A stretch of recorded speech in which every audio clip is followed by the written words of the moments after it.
Hey folks, Malforian here, and yes, today it is another teaser for Chapter 3 content for Crusader Kings 3. The latest tweet they put out, yes, it is the number 2, it is Fate of Iberia in the image, but really nothing about Fate of Iberia in the kind of teaser text, as it were. Very much kind of keeping on that pattern that the recent ones haven't really been linked to the DLC that much, whereas the earlier one or two definitely were like themed to the DLC that was in the picture. But anyway, today's text is, I've changed our destiny from croft to court, but the legacy I've built rests on my heir's shoulders. I pray that it will outlast the sands of time and the flux of fortune. When I first read this, I thought 100% confirms unlanded characters, and I still think that it does. I know that's been the beginning of almost every video in this series, but I still do think it teases along those lines. One thing that is a little bit different is I've changed our destiny from croft to court. Now, this could go two ways. They could be talking about they've taken their family from croft, which is a agricultural barn, basically. A croft is a kind of farming building, to court, obviously to being a king, which was in the earlier teasers. But that could be taken in two ways. Are they talking about their family? Or are they talking about our destiny as in their realm's destiny, and that they've changed the realm's destiny from croft to court, so basically from the lowest person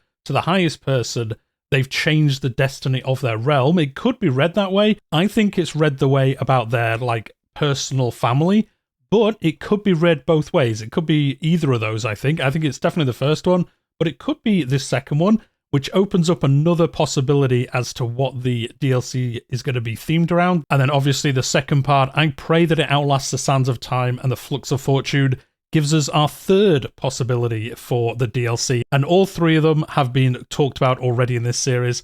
First of all, unlanded characters. I think it super points back to unlanded characters. The last two have been a bit hit and miss, could be, could not be, but I'm taking this as the destiny of their family. He's risen up from being basically a farmer to being the king of a court. Possible that is, it'd be weird, but we do have peasant rebellions in the game, which, if nothing else, is a like local peasant leader, theoretically, if they win, becoming a king.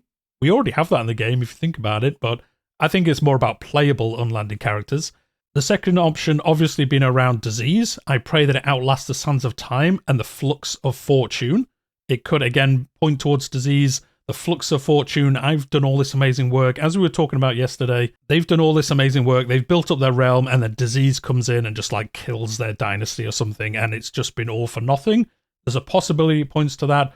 And the third option is back to one we talked about, I think on the third teaser, about a lot of these having an agricultural term in each of them. Now that was true, I think, for the first three. The fourth and fifth one haven't really had one, but as I said before, a croft is a agricultural farming building. It could, in theory, be talking about agriculture and going back to the destiny of their realm rather than a person.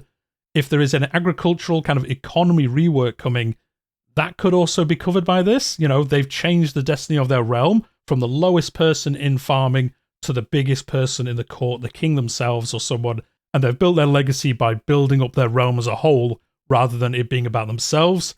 It's tenuous, that one, I think, still, but it does kind of fit with this, and it does also still fit the sands of time and the flux of fortune, because if they brought in some kind of agricultural DLC also tied to disease, because obviously the two go together so well, they could have something where, even on top of that, you could have to have supply limit properly funded by agriculture in your realm or the economy in general, and then you would have to use that system to basically build up stockpiles to go to war, rather than at the moment where you just, you know, you raise your army, you've got supplies from Magic Land, and then if you don't run out of those, your soldiers are fine. If you do start running out of supplies, you start taking attrition.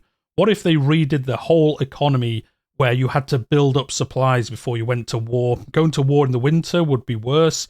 Going to war in the height of summer, maybe that's taking people from your land, and then you're going to struggle for food or something like that. And then the supply limit side of armies, maybe you have to have like a route, very much using the Tor system perhaps, where you go to war, but then you also have a supply route that uses the same system. This is very much like, I did a video, I think about a year ago now, about how trade could work in the game using the Tor system, by having trade routes, and then on the route itself you could build like outposts or trading hubs and things like that, and then you would see things moving up and down the trade route. I'll leave a link to that in the description down below, or one of those little things in the corner if you want to watch that video. But you could use that for supply limit of armies. As your army moves along the map, it kind of spawns a tour-style route behind it, and then you have to supply that with your resources, with your farming. Is it that? I don't think so. I think that's a super flight of fancy, but I kind of wanted to mix up the video today and really think of something kind of off the grid that it could be, but it would still fit all of these. Having an agricultural economy rework would also mix in really well with a disease DLC, and then in theory, you could have a bit of a warfare redo as well as part of either of them, just to kind of remix up how supply limits work. Because at the moment, do you really worry about supply limit? Not that much. Wars are generally done so quick, it doesn't really affect you. I think if they could redo that, kind of have caravans of supply to your armies that could then be maybe infiltrated. Maybe you could like launch a scheme to break them up, or send a little scout army to try capture a caravan of goods that are going to support the army.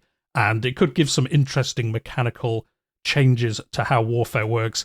But anyway, let me know what you think in the comments down below. It could obviously be any of these. It could be none of these. If I had to put my money on it, I'd say it is unlanded characters for sure after today's. It just fits it so well. Coming from a croft to court is basically coming from a farmer to being a king. I think it just fits so well now. I'd be amazed if it isn't, but I'm not going to say 100%. Again, it could be something totally different that the words here kind of fit into.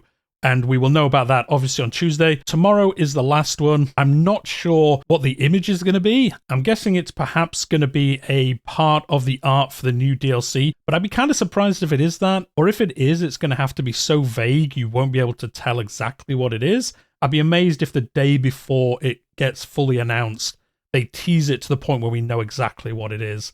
But we never know. You know, it could be whatever. It could just be the normal kind of base character that's in all the trailers kind of doing something, and it doesn't really give away either way what it is. But anyway, guess away in the comments, let me know what you think. But on that note, we'll leave it there for today. So hit that like button if you've enjoyed it. You must have done. You made it like 6 minutes into this video. If you are new here, subscribe to the channel. I cover Crusader Kings. With the announcement of all the new DLC next week, there'll be plenty of content coming. And then I also cover other historical strategy games on the channel. But for now, we'll leave it there. And I'll see you in the next one.